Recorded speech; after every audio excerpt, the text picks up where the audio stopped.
All right, we've got 18 people on board, so a few others may join, but let's start. So I'll just share my screen.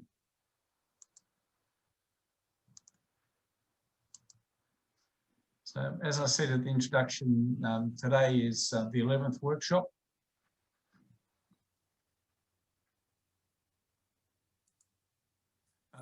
This has been a big block over the last week and a half, and then we're having a pause, and then we're doing 3 more workshops in the middle of May. And that was really to allow people who wanted to be part of this initial process to give them time to make sure that they're available, and that will include an evening session as well. In terms of today, just for your information, this meeting's been recorded, and the recording, and along with all of the other previous sessions, will be provided online through the GA website, and we'll send out an email later on this week with that information. But today is very much about having your say on the strategy, around its purpose, the opportunities and challenges, and how it should be managed going forward. As a process for today's workshop, really, we're going to spend a bit of time just bringing up to date with the information that's come out of some of the previous workshops, particularly the 5 thematic ones. Then we're going to explore the pillars. Hopefully you've all had a chance to read the discussion paper. What's really important for today's workshop is looking at it through a national lens. For the last half a dozen or so workshops, we've explored them in depth through the individual jurisdictions around Australia. But now we also really want to look at it from a national perspective. Out of all of the pillars, we've drawn quality out into a discrete session in its own right, because quality is the binding glue that's integral to the development of an industry or a sector. The ownership of the industry and the governance of the strategy is something that we'll close out with. And then finally, James from Content Group will talk us a little bit through the comms needs around Project Phoenix in general, and also the strategy in particular. What we have as a process is, with a number of people on board today, we'll do some breakout rooms, particularly on the first couple around quality and the pillars. We'll do some plenary sessions on the others. Please pass on your comments in the chat box. When we've got a lot of people online, like we do today, it's really important. And when we're speaking, to make sure that everybody has a chance to have a say, be succinct. And there's no need to repeating things, because you know, we can capture that through the recording and the records that we have. And as always with these things, please respect differences in the processes. There's a lot of passion, there's a lot of ideas, and we just want to make sure we hear them all. We're framing today, we're designing today, we're not deciding today. But to lead on to it and to get things started, and when we go into the breakouts, we'll start doing the introductions to each other. So I'll say welcome again, but we can get more personal later on. I'm very keen to share with you what's come out of the workshops today. So basically, we would have read in the design paper that we sent out, or the workshop paper, that we're structuring this strategy in what's called a challenge or a mission-based structure. So rather than having a programmatic approach of how the industry may develop and evolve over the next decade, is really to say this is our national challenge. We polled a lot on this early in the workshops. We're not polling today because the results have pretty much confirmed, and many of you have already responded to this question.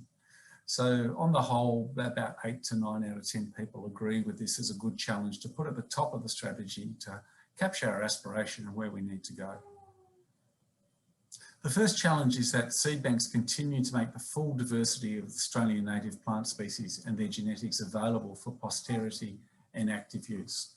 So there's 2 really important parts to this challenge. Posterity is the word that it's about insurance. You know, if we lose biodiversity, we can't get it back. So the banks that we hold, some of the significant national collections and those things, both living and stored, are really, really important. But maintaining things simply as a record is only half of the equation. The other half is putting it to use. And this relates to the second challenge, which is then the Australian native seed sector attracts the resources to sustain its skills and capacity to respond when required. So the operative part here is the attractiveness of the sector. If you think about, you know, previous movements that have been important around natural resource management, some of the emerging ones around food, and a whole range of wonderful things that are going on, is it has to attract. It has to attract people, it has to attract money, it has to attract capital, plant, equipment, a whole range of different things. And And so a sector that is thriving is attractive. So, and then also one of the things we have seen is how it evolves, how seeds are used, the purpose, the outcomes, all of those things moves around a bit. So not only do we need the skills and capability, there needs to be some agility and responsiveness associated with that, because as things evolve, you just can't lock and load up front, particularly with something as exciting and as dynamic as the native seed sector is. What I've got on the screen now is, I suppose, the 15 key points that have come out of some of the workshops to date. And these structured according to the pillars. There are more naturally, but these are some of the repeated themes that we've heard. First of all is that in the research space, there's plenty of capability, but coordination falls away. So there's some good national coordinating networks, there's some fantastic regional-based coordinating networks, but on the whole, it's not fully coordinated and there are some gaps in that system. The other thing is that for many things that we need to do to develop native seeds is a lot of the research has been completed and they're sufficient to go out and just put it into practice. So as much as there needs to be new research, it's time to consolidate and to put that information to use. The third thing that came out is that we need to articulate some clear, enduring research things and to make sure they're connected to users as part of it. So there are literally the research agenda is really exciting, but it's also big. So it needs a bit of structure to provide guidance and focus to the process. And that seems to be like not necessarily the hardest task, but it does need to be done. And with all of these things is how does it drive to impact and how does it actually align and motivate the research sector in itself is quite important. The second workshop we had is around the conservation sector, and what has emerged again and again in all of the workshops is the dynamics of the conservation component of the sector is actually quite different. It's the one where the demand signal, so in other words, who wants seed, is quite variable and inconsistent. It's currently changing again. So what people are reporting, and it doesn't matter whether you're for profit or not for profit, it's the hardest space for an enterprise to remain viable. Capability is also quite constrained here, and there's been a lot of active seeking for partners in this process, but partners brings with them pros and cons. The pros being that, you know, additional people involved, additional resources available.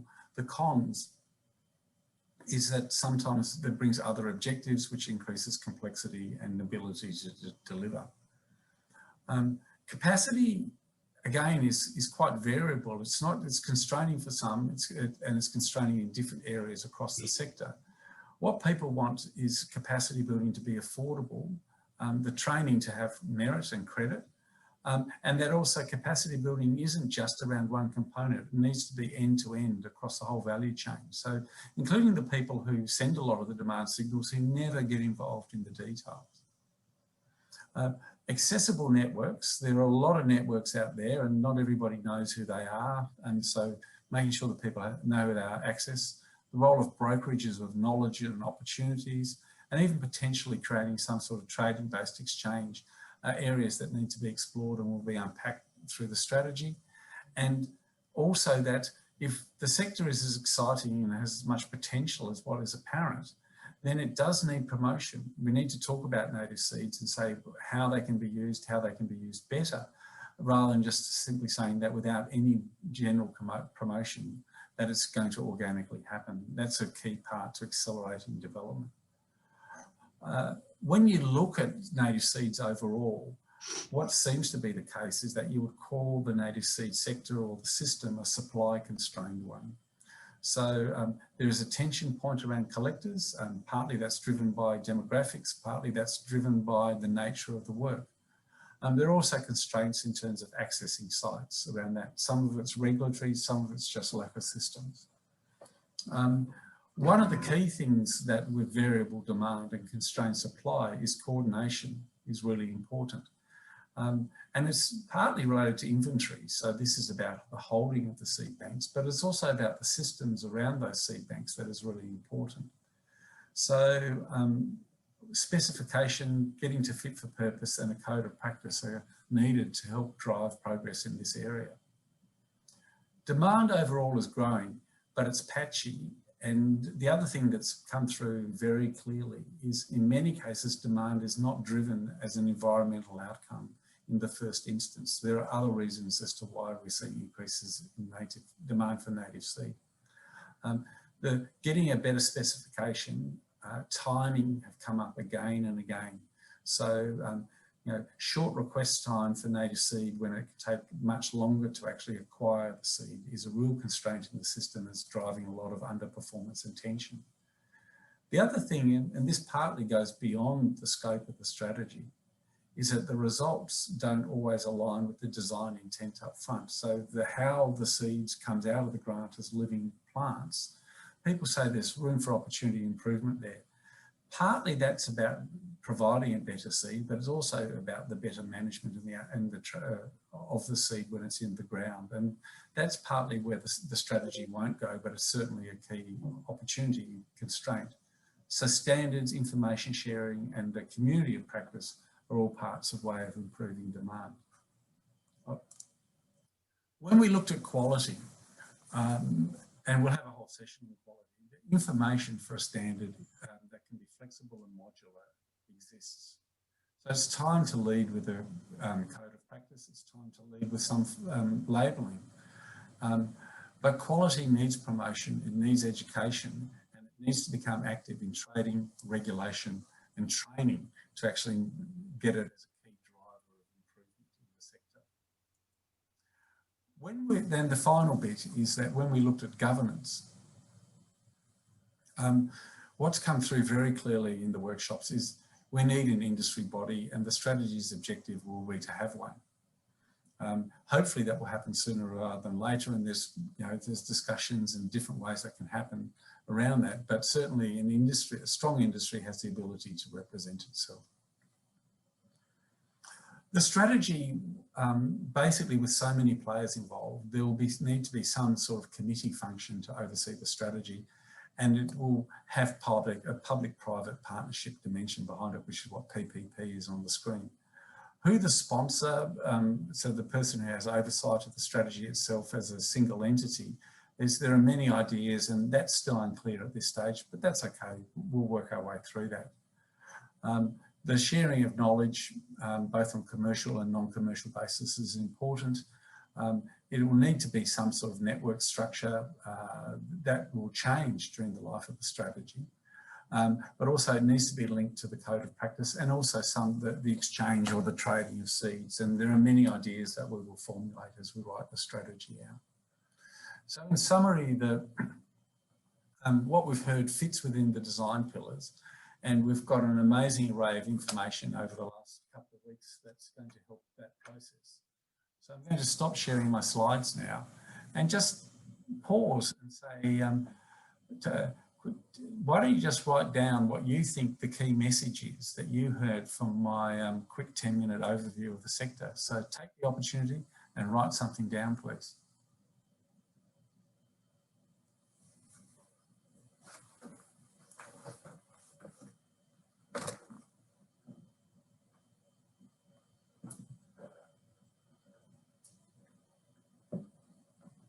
And also, if you've got a gap, put in the gap.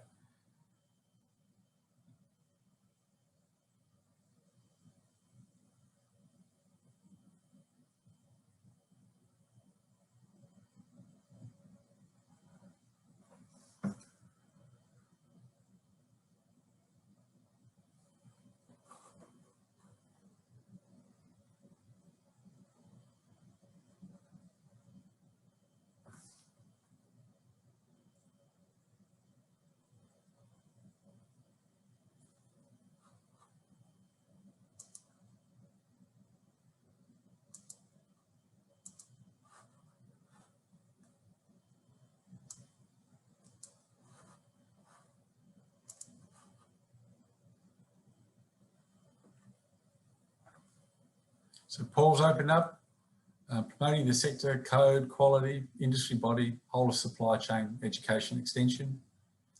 Marcus says coordination, a coordinated industry body. Rigour and sophistication from Cameron. It's not a system, says Martin. It needs coordination, organisation and structured systems. What's the definition of a seed bank? They continue to offer, says Paul Gibson Roy. And Sam says, great engagement within the sector to be involved in the process. Lots of views already shared. Tanya says conservation is different. And how does it integrate? Great points.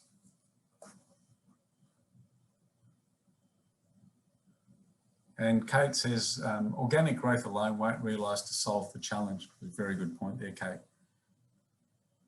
So just as a process check, while the last of you type in your signals, if you haven't been to one of these workshops before, can you please use the icon, reactions icon on the bottom there and give it a thumbs up. So we, just in terms of the process for today, saying if you haven't been, put your thumbs up.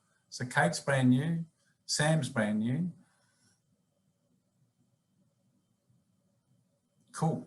All right. So basically what I'd say to those of you who have been here before, which is the majority of people in the room, is that when we get to the comms section at the end, and Paul Gibson Roy is brand new, you can excuse yourself if you've got other things to get onto because we've already captured your views around that. But otherwise, I think the content that we've got for today across the elements will be relevant.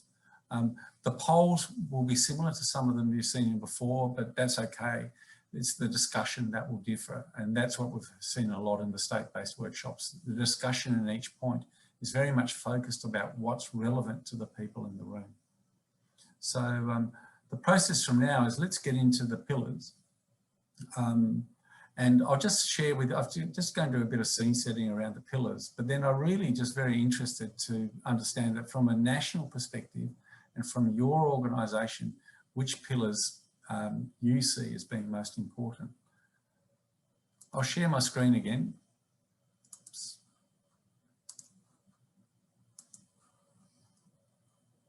So, the design pillars.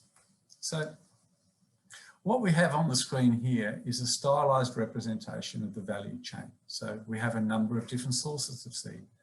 They're stored in various ways. There are people who supply seed, there are users of seed, and there are enablers that come out of government policy, commercial drivers, and also the not-for-profit and community in general inside of that. That's okay, you know, this is a simple linear focus way of representing what the value chain is. What's really important and what drives a lot of behaviour and also what needs to be focused on about how we go forward is understanding that it is actually a series of subsectors or markets as it's described on the screen here. So I've listed the half a dozen most commonly cited ones that are here. So we have the rehabilitation sector, which focuses on site remediation and resources and the resource, i.e. mining and infrastructure industries. This is understood to be the largest part of total usage of native seed in Australia at the moment. At the bottom, we have forestry. It's about wood products. Yesterday we had Sustainable Timbers Tasmania on board, and it's the first time we had a forester as part of these workshops. And you know, they hold 11 tonnes of seed in store, obviously on a tighter species mix around trees and shrubs, but also work very much hand in glove in that state with the conservation and other sectors. So that was quite interesting. And they are again so a large consumer. The conservation sector, what we've heard about is that there's a focus on specific and threatened species as part of it, and that the general revegetation is less of a driver than it has come past. And there is a wide array of public and private organisations as well as individuals involved there. Horticulture has a long relationship with native seeds, particularly in ornamentals. Food is becoming stronger, and of course there is biodiscovery around new and novel uses. So that fits generally under the food and green life category, also potentially pharma. The Indigenous sector is very important, and this is where we have cultural dimensions as well as conservation and commercial dimensions associated with it. Indigenous organisations are incredibly important here, but also are the whole array of different type of partnerships that are starting to emerge. The one that has grown quite markedly in the last 10 years is the offsetting market. So we have, biodiversity and carbon sequestration coming on board, and a lot of it's driven by land managers, but we're also starting to see brokers emerge in this space. So when we look at the strategic design pillars that are here, who wants seed, where can I get it from, the quality and standards, regulation around use of seed and access to sources, capacity building and promotion, research and then getting it applied. These are all dimensions that will go forward. And what I'm very keen for us to have a discussion about as a group now is really around these strategic design pillars on these two questions. Which pillars have the greatest potential to develop the sector, and who are the key industry, government and community leaders, and in this case at a national level. So I'm just going to pause there and just do a process check.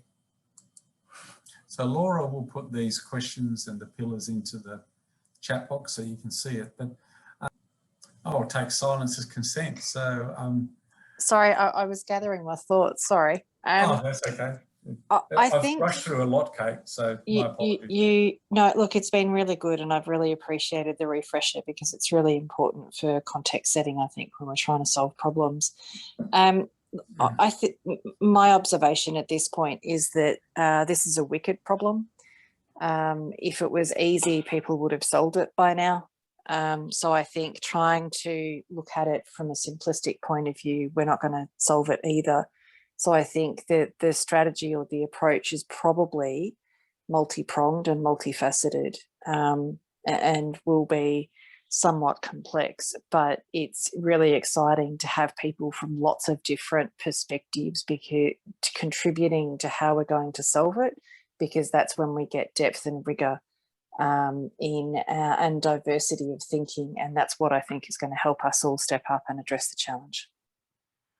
Very good point there, Kate. So it is wicked, and also with the different perspectives and drivers that are there, and it's how we're thinking and structuring the strategy. It's going to be where people can and want to go, rather than trying to say we need to have an even effort on every single thing that can be encapsulated in the strategy, because everybody has a constraint around them. So we just, to some degree, it's about harnessing energy as well.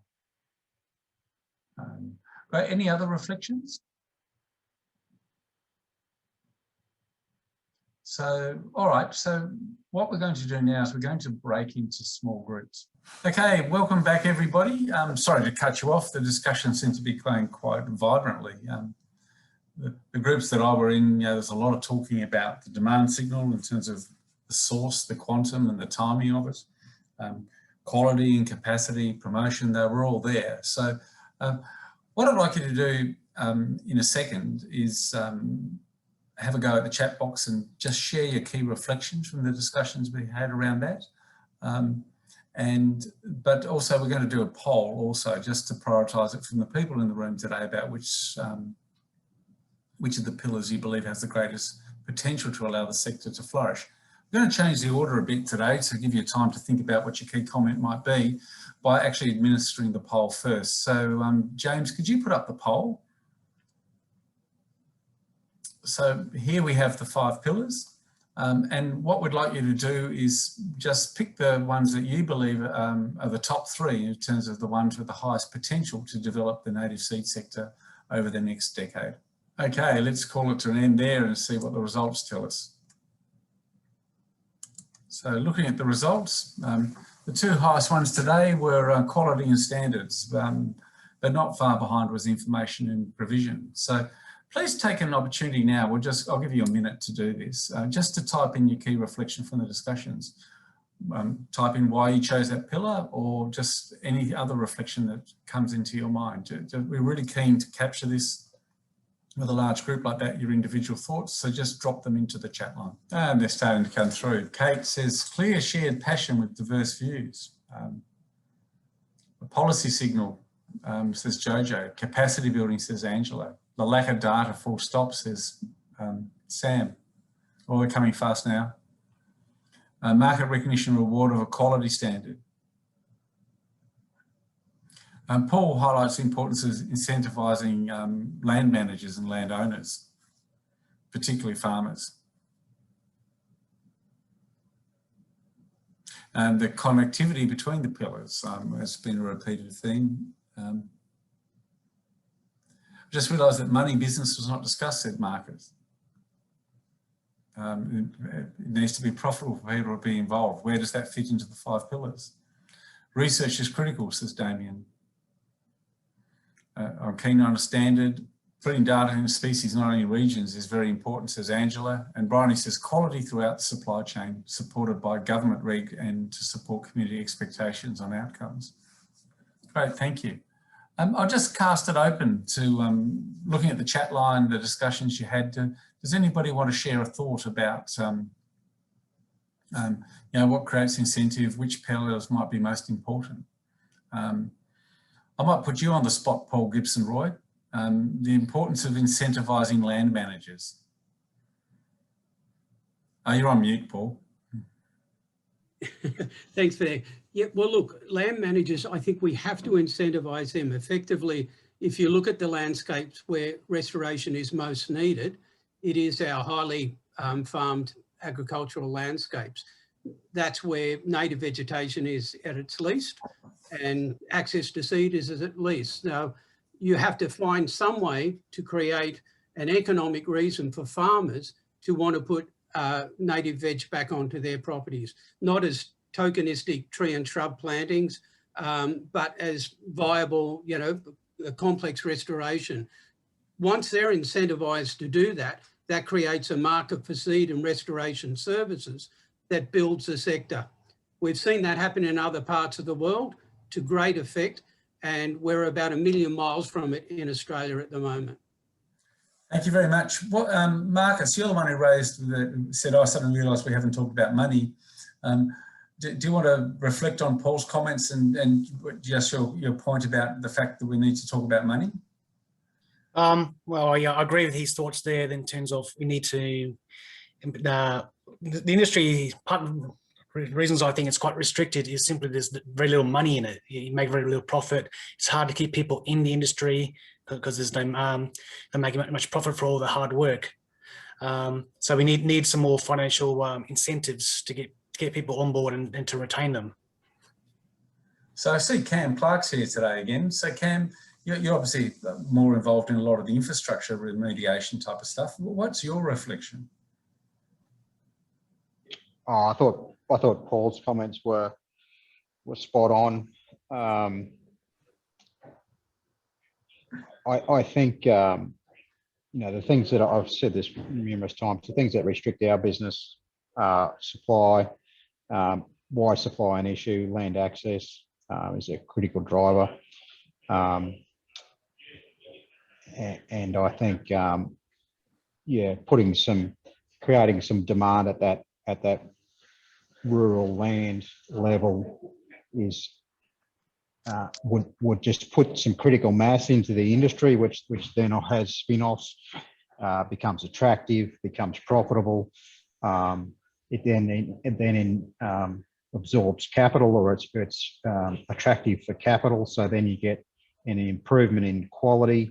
The infrastructure gets better. The methods to the quality right through the supply chain improves, and that starts at the collection level, and then that critical mass and that supply chain profitability then creates opportunities to invest in things like training, standards,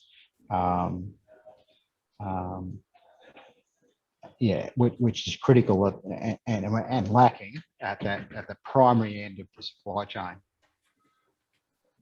So all very good points. We're going to go on to the next agenda item, but before we do that, I just want to give anybody the opportunity to make a comment on anything. JP, Damien here. Go for it, Damien. Yep. Thanks. I know I think it was quality and standards and permits were the sort of the top two that came out before, I think. I I think there's a critical need there to maintain some focus on the research and development, because I think part of the reason we're in the situation we're in with such small supplies of species variety diversity is because we don't know how to germinate and propagate a lot of these things and use them. So unless we know how to actually grow these things, how to store them, how to then use them in restoration projects, we're going to find ourselves in a situation where the selection of species available for restoration work is severely limited based on that lack of knowledge. So I think it's got to be a critical component. But I'd agree with previous comments as well that you can't separate them to be individual. They all complement each other quite well. Look, I think you're right.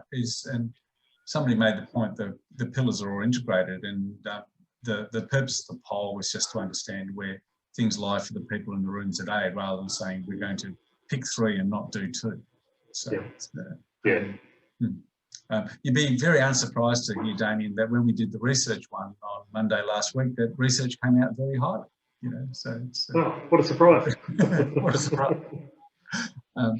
So, all right, let's go on to the next question, which is basically we're still focusing on the pillars, but we're just doing it through a slightly different lens. I'll put the question up and we'll go back to our breakout rooms, and Laura will put these questions in your chat room so you can look at them. So as much as we can talk about opportunity and potential and what drives it, what really makes a difference in strategy, well, is just getting rid of constraints.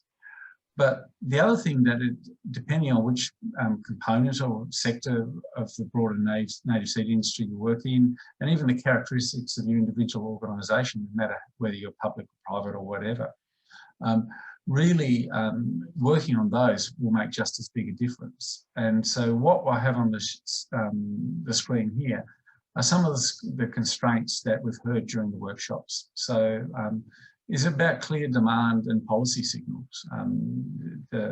Is it about maintaining motivation? Is it about accessing labour? Is it about capital, which is equipment there? Is it about knowledge and acquiring knowledge, new knowledge, or having the systems to do things? Is it about partners and networks? Or is it simply about being able to access a native seed supply, be that from a seed production orchard or wild harvest or whatever?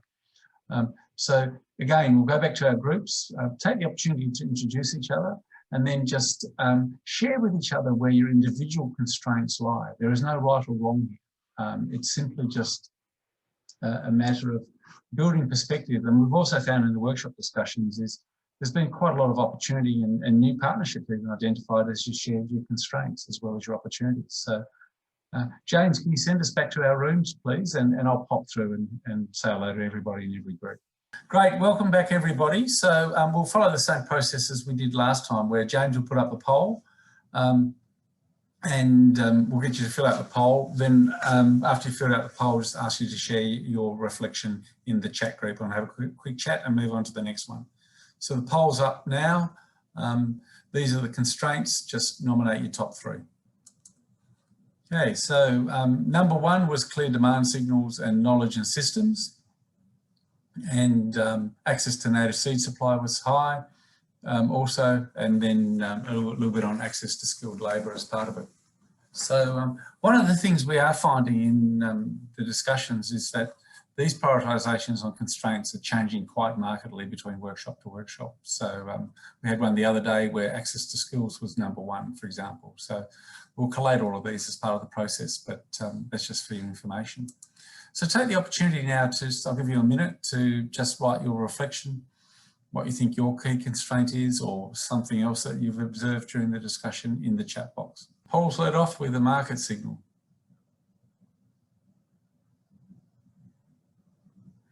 Kelly highlights that ACT is surrounded by New South Wales and, you know, and really about linkages. That's quite important, it's a good point.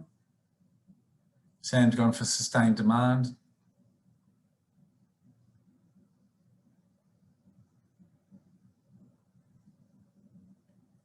Martin's got it for a clear signal. Succession planning, says Damien. Keep them coming, they're all great comments.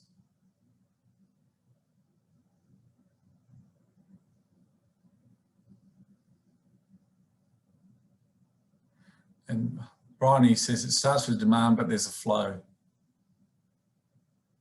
Angela says just access to seed. and then has a sequence of logic underneath that, which is good. Paul's just put up an allied topic. It's not off topic at all, Paul, about the importance of protection of genetic diversity and enshrining species conservation.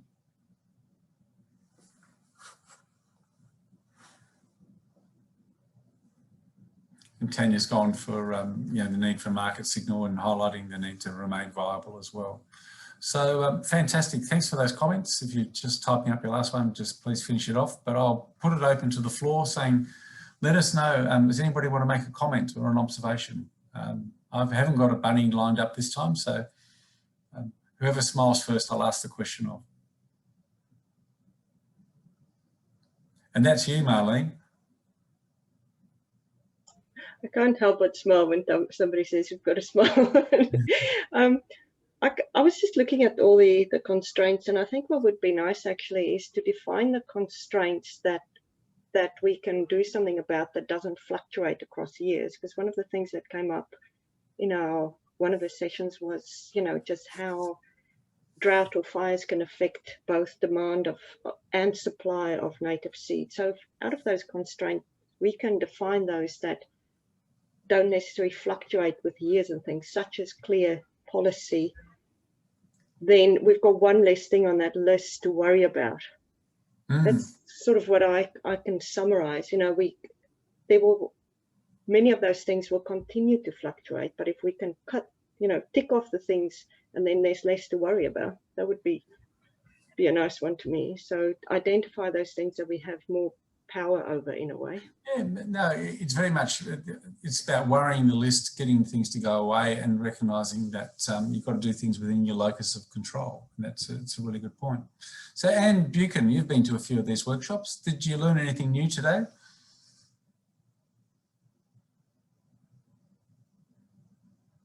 Oh, sorry, Anne, it looks like I've put you on the spot, but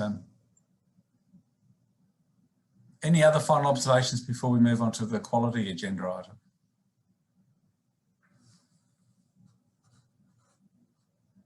All right.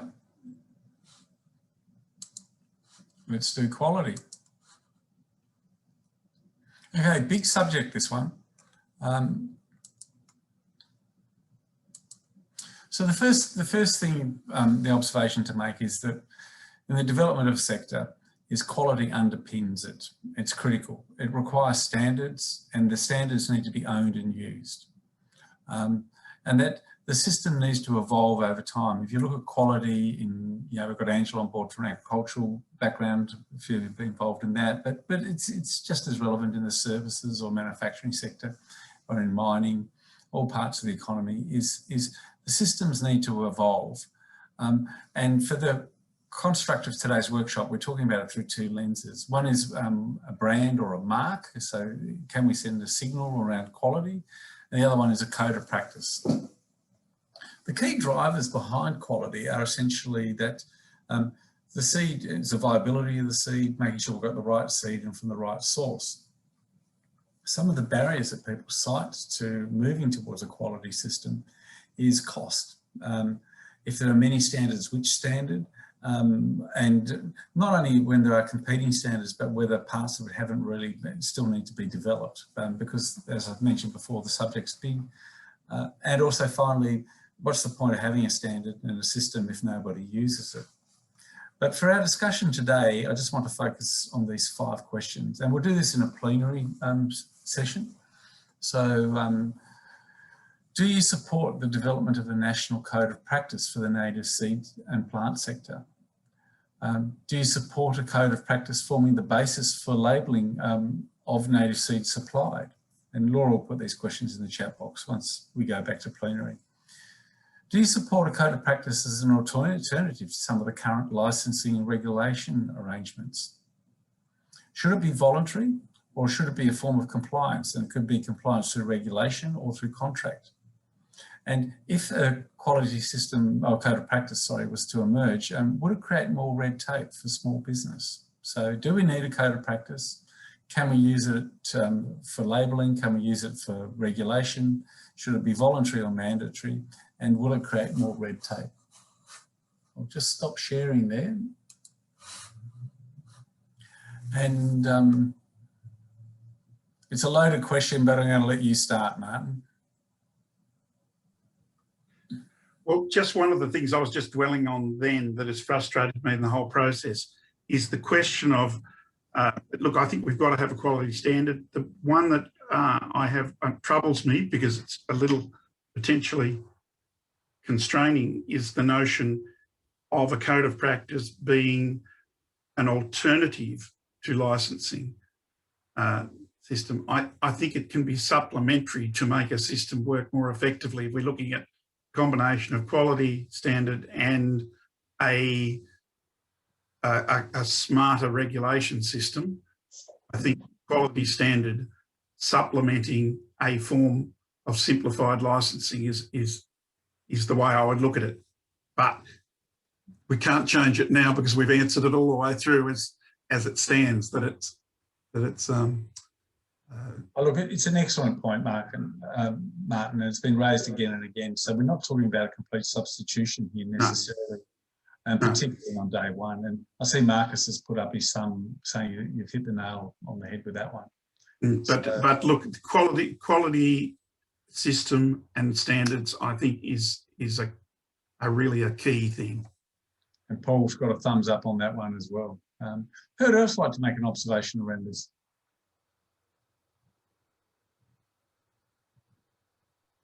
Yeah, I think if licensing was more effective, so at the moment licensing is so sort of inoperable that the people who should be using it are disinclined to use it, and it's only capturing a very small proportion of the people, so it's not being transparent, it's not meeting the ends that it needs to in terms of protecting native veg, and it's not allowing the people who want to collect seed for the purposes of restoration through public funding to do that. So it's an ineffective system. But if licensing regulation was fixed, and so the people who were involved in seed collection and restoration were able to do so and be fully transparent and not feel that they were being sort of pushed and prodded in crazy directions, then we would probably get all the outcomes that we sort of want. In terms of standards, again, a lot of that comes back to,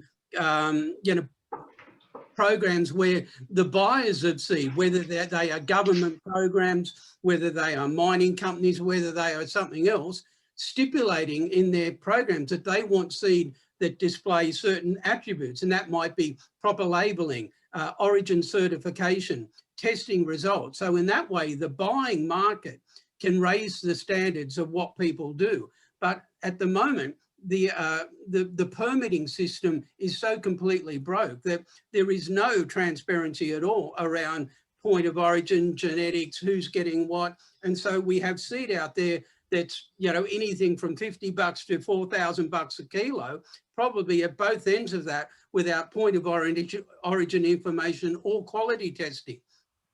Yeah, good point. So, Marcus, you've obviously got direct experience with Riawa. Do you want to share some of your reflections with us? I was agreeing with everything he was saying there. In our state, we've had a lot of problems with the quality of the seed going out to the re-veg works, which means a poor outcome if it's poor seed.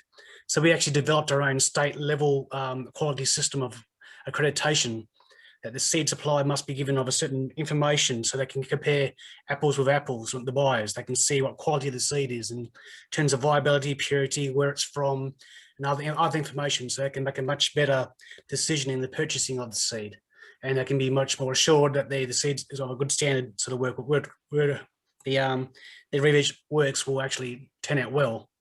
So yeah, we've had a very strong driver here in WA, and we'd like to see this kind of picture go national, I guess. So I'm very much on board with all this. So what are some of the key lessons that you've had in WA in terms of getting this, the standard that you've got up and running, adopted on both the demand and the supply side? Mainly you need to get the buyers on board to understand this and agree to it and put it in their contracts. So then the suppliers will agree to it. For them, because it is a little bit of paperwork, a bit of money involved, for the suppliers, why should we do it if there's no incentive? So if get the buyers on board to do it, then the suppliers will comply. So by teaching the suppliers that it's for their benefit of these things, they can get much more bang for their buck in the seeds, and much more, they won't have to cost money in the future trying to fix the works of a poor seed job. Just getting the information across to them a bit more. So this is a question for everybody. How are you finding in terms of the buyers as such asking for quality information? What's been people's experience? Purity, source, viability, etc. Well, JP, we know from the national survey that Martin and I and others did a couple of years ago, is that the bulk of seed demand, and they are largely conservation agency type buyers. I mean, certainly some of that is the resource sector, but the bulk of them, I think 70%, didn't require quality test information. Now, the cost of $200 a test is very high if you're trying to sell a whole bunch of species, and particularly if your collections are small and you're spending a lot of time trying to collect them and then trying to recoup that cost. $200 a test becomes very cost prohibitive. So there's a whole range of factors there that make this quite a difficult scenario. Well, I think there's ways that funders could build that into their funding programs, the same way they're building funding for audits. So it's a requirement of the funding that you actually get that quality done. And given there could be multiple buyers for a particular seed stock, you know, there's no reason why you couldn't split that across projects or buyers or whatever it might be on a gram or a kilo basis. But it's about getting that maturity of the funders and being able to request that and know what it is they want. Look, I couldn't agree more. That the ball is in the court of the projects and programs at the moment.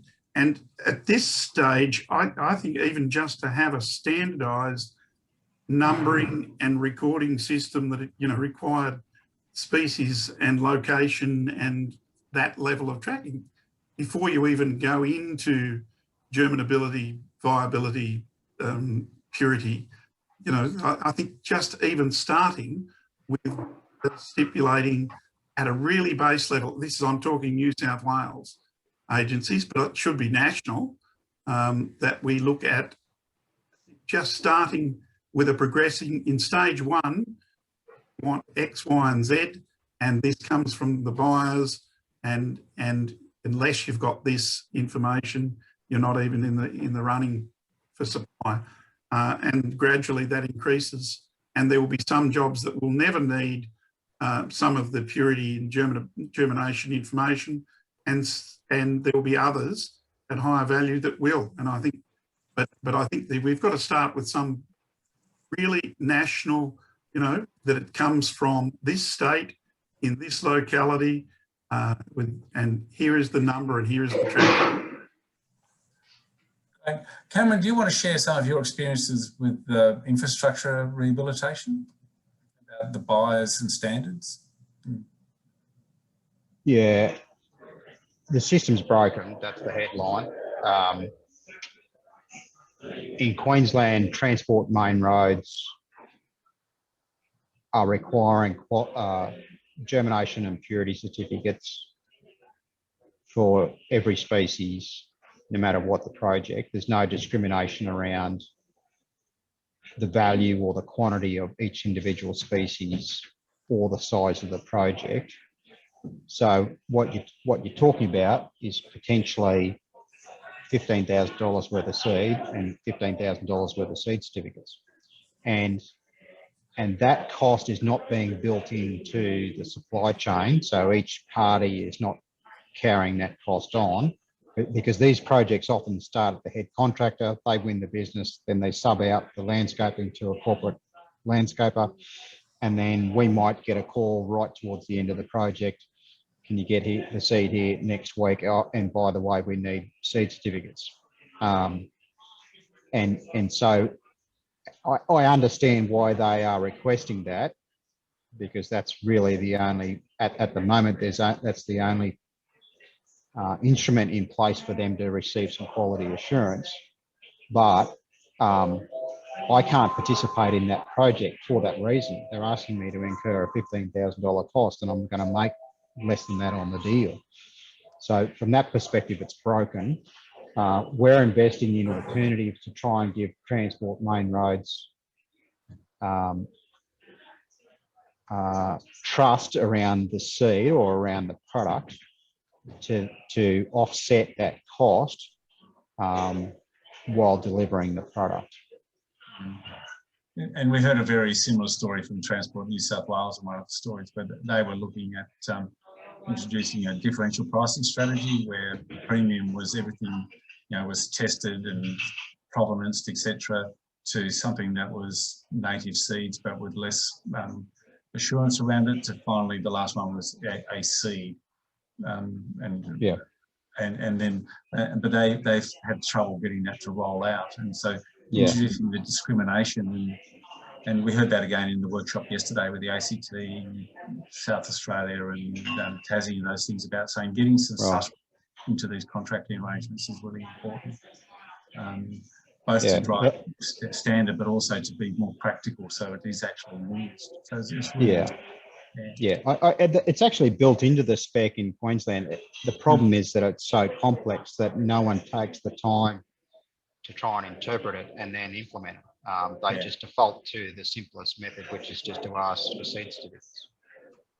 Great. So look, I'll room for one or two more comments, and then we'll do a poll on this. So would anybody like to make a final comment? Great, let's vote. James, the poll, please. So we've got the 5 questions up here, different format this time, yes, no, or unsure. And welcome, David Pembroke. So there we go, everybody's voted. Let me share the results. So do you support a national code of practice? 100%, 93% yes.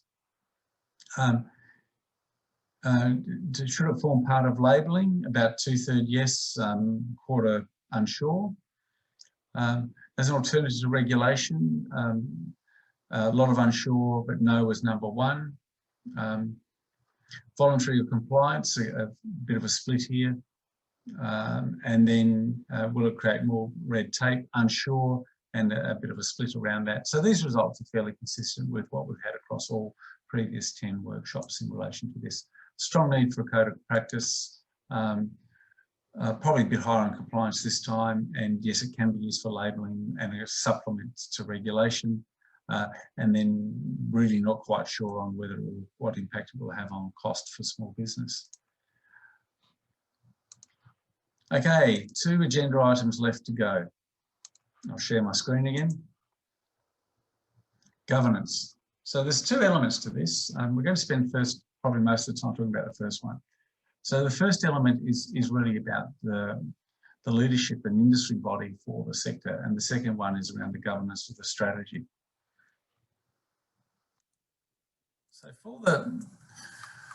So look, it's really simple. An industry needs to be able to represent itself. There's a couple of organisations or systems that could actually play the role, or you could build something brand new. The goal of the strategy is to say, one of the goals of the strategy will be that the industry has one. What I'd like the discussion to be around to here, and again, we'll go to plenary sessions on this, is it's all very well to talk about an industry body, but what is it going to do? And highlighted here are some of the things that have been raised in the workshops, but also that we know that other industry bodies do in other sectors around Australia and overseas.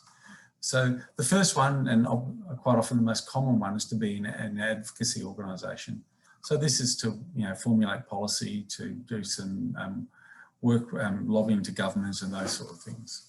The second thing it can do, it can be the promoter and even the owner of the standard.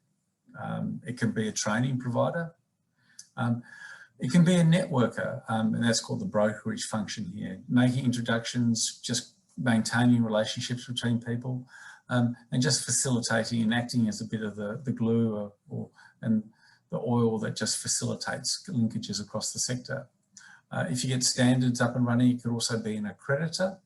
And then finally, if broad scale promotion of the industry is a good idea, which it is, then it could be the person who organises those campaigns about promoting the sector to users, to suppliers, and more generally in society. So we'll put these half a dozen odd things, and these are, they're not the end or the only ones by a long way, into the discussion chat line so you can have a look at them.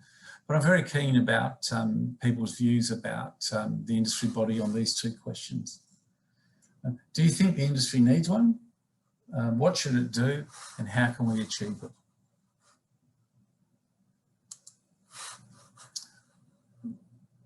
The floor is yours, ladies and gentlemen. What do you reckon? Do we need an industry body for native seed?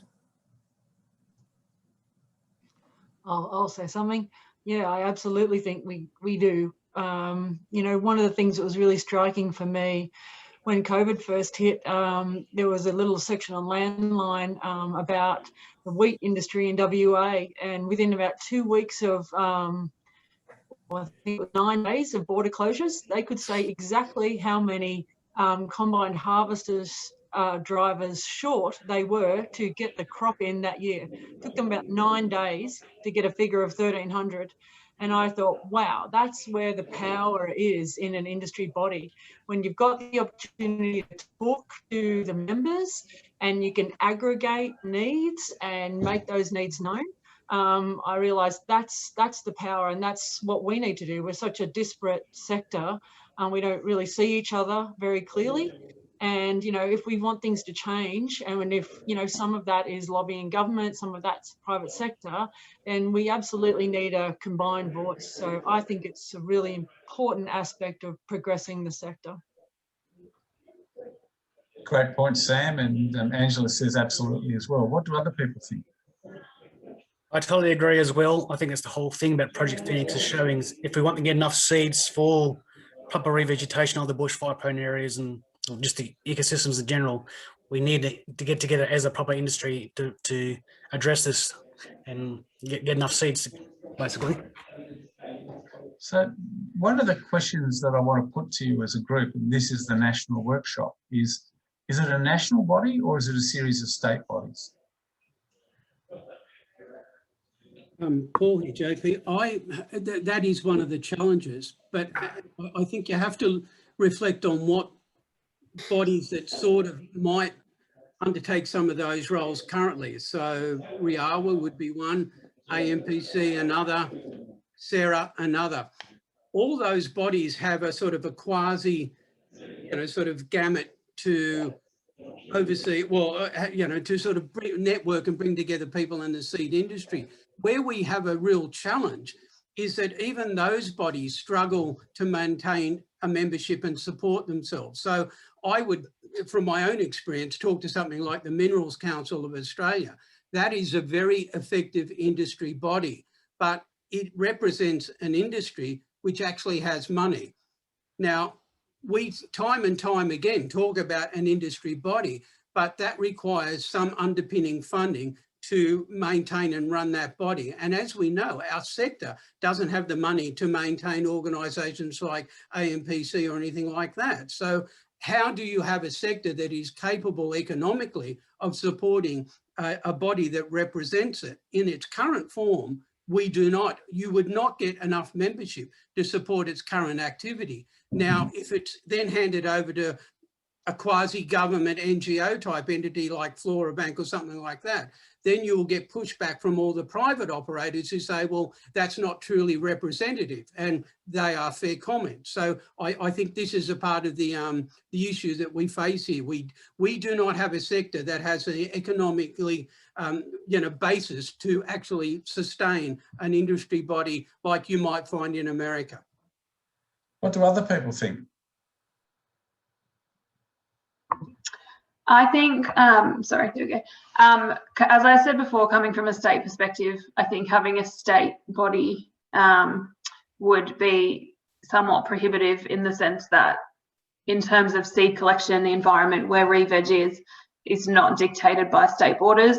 Development can be, but seed collection and that sort of thing from my sort of very high level understanding, is not something, like especially in Canberra, but even across other jurisdictions, that can be sort of limited by state boundaries. So I think it would need to be either regional or at a national level. In saying that, that doesn't mean that state endorsement or state facilitation of that, or support even, wouldn't be possible. But I think a broader context than the state level would be necessary. So Kate Rawlings, what do you think? I'm quite interested in your perspective. For me, I think it comes down to a body that is recognised and accepted by government, by the people in the sector, etc. Because if you've got an industry body but it has no teeth, I don't think it's necessarily going to add any value to anybody. Yeah, it's a very good point. Anybody else before we have a vote on this? Just quickly, I think because there's all, like say, regional or state issues such as legislation and things applicable in one area but not applicable to another part of Australia. So I think we need like an umbrella part on a national level, but then break down to state or regional governance after that as well. Yeah, I agree with that. I don't think you can forget the Indigenous component too, because there's a lot of land managed by Indigenous communities that won't be managed by state governments or private sector bodies.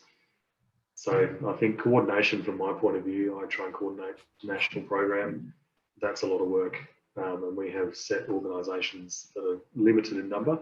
I think when you start talking about all the players in this space, you're going to need several layers of organisation, I think. I think it's a very good point, Damien. And like I said, our thinking around it at the moment is, I see Marcus has got a thumbs up, that it's a process that you go through to reach the outcome. The other one is what can you practically activate, rather than saying you've got to sort it all out up front. It's quite clearly it needs to work at a regional, state, as well as at a national level. And we had some really good contributions from the Australian Sea Federation, some of the previous workshops around this. And so there's platforms and there's really interested players that lie around this. But the process now needs to go through to formulate that. There's one challenge here that some other sectors haven't faced, which is the diversity that exists here. Because it, as I said, it's broken up into a number of sub-markets that people strongly identify with. But the other thing is that what every other industry that's gone through this maturing phase is the importance of a quality dialogue that leads to the result in time, rather than saying, that somebody's going to turn up and we can say tomorrow that it's all sorted and everybody's on board with it. The economics that Paul raised is a very interesting point. And that's a bit of chicken and egg around that as well. So it's getting by, starting, being adaptive as it rolls out. That's all going to be key to this. It's time to vote, so we can get finished on time today. James, can you put up the poll, please?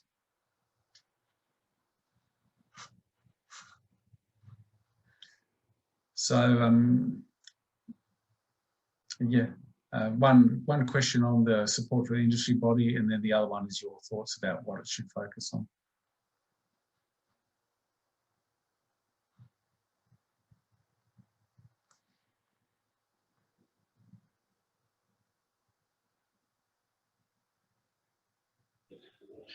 JP, I thought Paul's comments were very valid. The Cattle Council, the Australian Dairy Federation, they're all struggling to maintain relevance, and funding is a critical issue. And so you need to really have your eyes wide open in terms of the objectives of the organisation, the strategy, and how it's going to fund itself. Yeah, I agree entirely, Cameron. I think it's many representative bodies, and not just in primary industries, are really struggling for viability at the moment and membership. And so were golf courses until COVID hit. So, well, I've got 14 out of 15.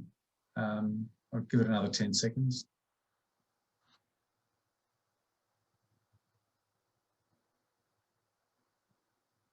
All right, let's have a look. Okay, so in terms of how we get a new industry body, you know, a third say, yeah, we can work off an existing, 20% say something new, but most of you are unsure. But in terms of what roles it should fulfill, advocacy and standards come out quite clearly as number one and number two. Advocacy has been very strong. Standard, and some of the other ones have workshops have held, the brokerages come through stronger. But as I said, we'll combine all the results and we'll look at it at the end of this process. So we've got 15 minutes left. I want to have a quick discussion for about 4 minutes around the second governance question. And then we're going to hand over to James to talk us through communications. The second governance question, I'll just put up on the screen now. And this is really about the governance of the strategy itself. I will raise the rather obvious point that somebody raised yesterday, but I thought was quite elegant, which is if you've got an industry body up, then the governance of the strategy should lie with the industry body. At the moment, the governance of the strategy lies with Project Phoenix. And you know, Project Phoenix is something that GA is managing on behalf of everybody, but in time, we've got to think about who is actually going to be the owner of the strategy. And specifically what I'm interested in is the point around who the sponsor is. So we understand the governance is represented in this diagram around the thing that's called the oversight committee, and there needs to be, you know, representation, the diversity of skills and relationships involved with who might be members of that committee. But like a lot of things is what somebody needs to take ownership and be the sponsor of it, to be the secretariat, to keep things going, to convene the forum and those sort of things. And I'm very keen as to what your views are as to who this sponsor should be of the strategy as it moves, once it's designed in a couple of months' time, into implementation. I'll stop there and just say to people, what do you think? Who should be the sponsor of the strategy once it's written? JP, it's Paul Miller, and I'm only quoting from a different industry, and that's the olive industry. And we recently set up a group of New World industry people because we're struggling, as the wine industry did, against some of the so-called old world regulation. But in any case, we identified interested parties that had entities, put them together into a group, and then the responsibility for secretariat and admin is kind of a rolling year by year or period by period responsibility of each party. So it moves around. So you have like a committee of these entities that is the sponsor, and then each entity takes a role at a given time to do the work. It's kind of a work sharing thing. And it's working mainly because we have a very focused objective. And that's how these things work when you kick them off, because they're always small and they're always short of resources and funds. And if the objective in this case, for example, was quality and a code of practice, and that was it, you know, with some advocacy around that, it would lead to good discussions and so on. So you keep it focused. Anyway, that's just an observation and experience from somewhere else. Right, so that's we call that the share the love model. So that's a great point there, Paul. What do other people think?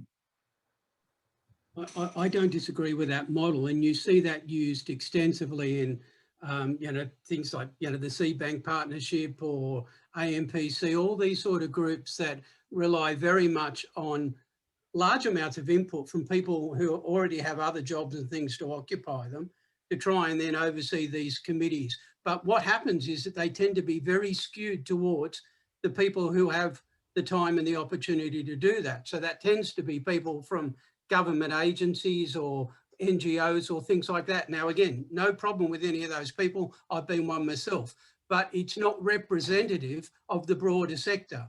And so all those small operators out there who are struggling to survive collecting seed or doing things like that, they don't get a show in because they don't have the opportunity to do it. And that really large cohort of people who we keep sort of forgetting in this discussion, which are the landholders who we really need to engage in restoration, are nowhere to be seen. Yeah, good point. So I'm conscious of time. Any other comments that people would like to make around this question of who the lead sponsor of the strategy would be?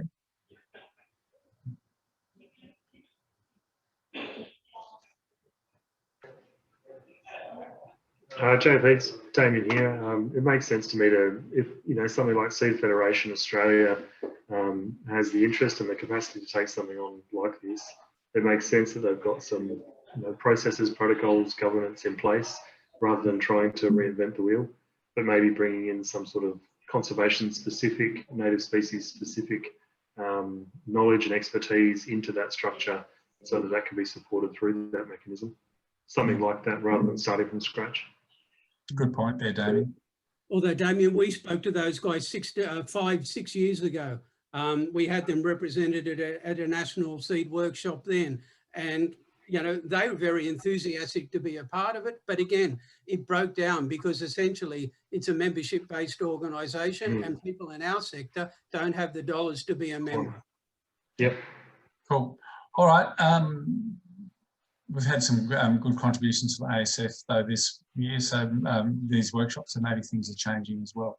Final point, otherwise I'm going to hand over to James. Perfect, thanks JP, and thanks for everyone for their participation.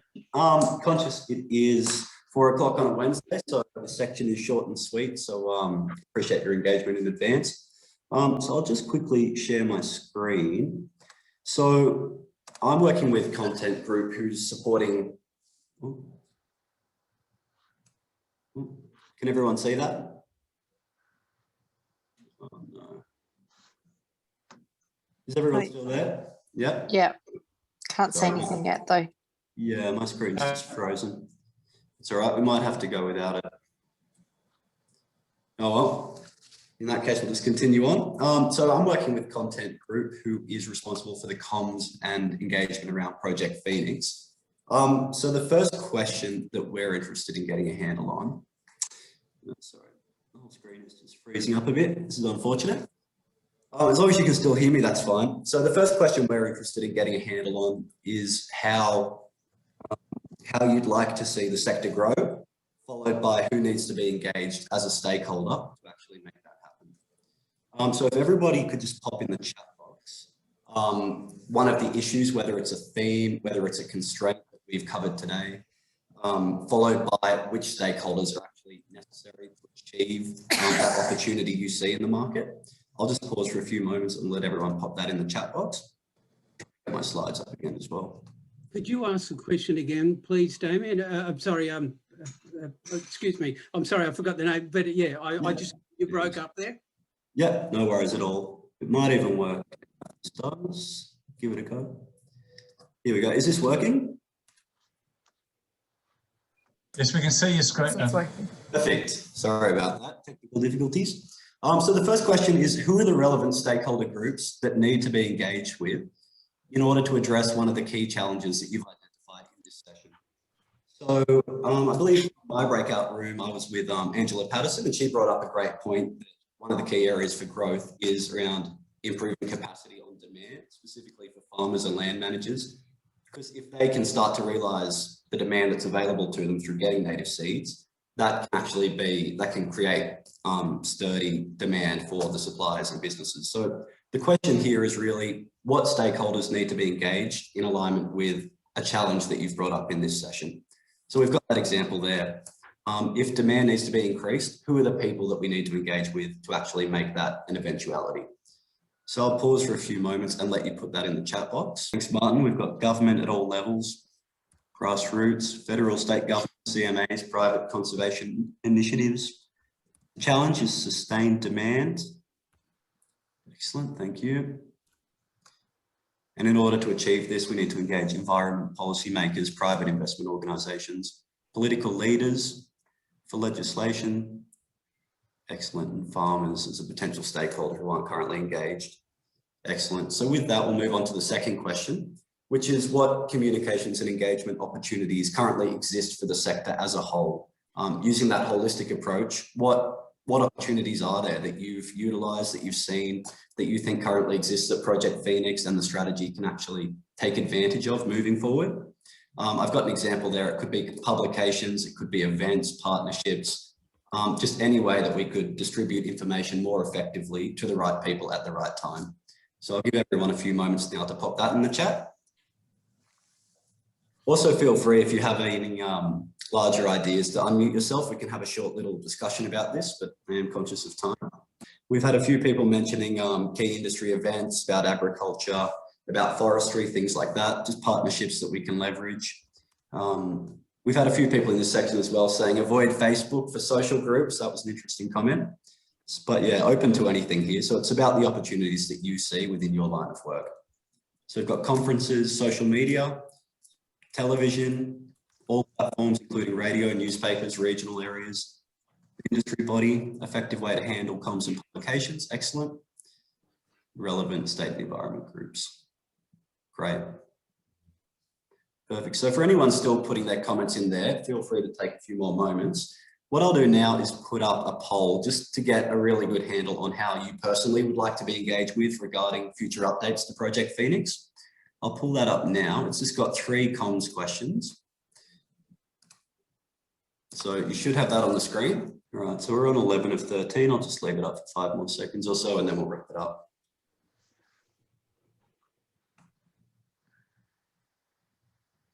Okay, so I'll quickly just walk everyone through the results. This is quite typical of what we've been finding in these workshops. So the primary demand for information is largely around research and activity updates. So it's that informative form of communications. Infographics detailing key findings. So that simplistic way of communicating what can be complex findings as well. And recent news and upcoming events. So it really revolves around information at this point. The key issue in the sector, people believe, is a lack of action, with 11 of 12 people voting for that as the primary deficit. And for that last question around awareness of the Project Phoenix website, subscriber list, sorry, there's a large group of people actually with a great awareness of that in this session, which is good to see. So with that, I'll stop sharing and pass back to JP, who will wrap up the session. So thanks, everyone. Great, thank you, James. The screen's still on share mode, James, so you can get it out of that, that'll be good. Okay, so in 60 seconds to wrap up, thank you very much for your contributions today. Something new has come out of every single workshop, and today the sharing the love around the governance was an example of one of the new points that emerged. The process from here for the strategy is that we now have about a 2-week break before we run some more workshops. So we're going to consolidate everything we've found and start drafting up the strategy.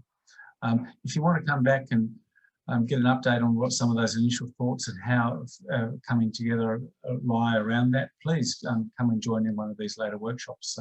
We'd love to hear from you and be more than happy to test some of our thinking with you at that time. But the aim from here is essentially that we will take the evidence that are here, some of the other inputs that are coming in from other Project Phoenix initiatives, and write a draft strategy, which we'll work through in consultation with the External Reference Committee and also the department as part of that process. The aim from there is essentially that a draft strategy will be put out for consultation. There'll be some more workshops, and there will also be a process of submission that comes through inside of that. We're finalising the details around that, so exactly when that emerges, we'll communicate that through, now that James has got all the information on how that occurs. And then the aim of the strategy is to launch it in the middle of this year, so about August or September. Finally, if you have any other thoughts or come around to mind, please send us an email. That you can send it to Laura or Kerry Crow or to nativeseed@ACIL Allen. You'll have some emails around that.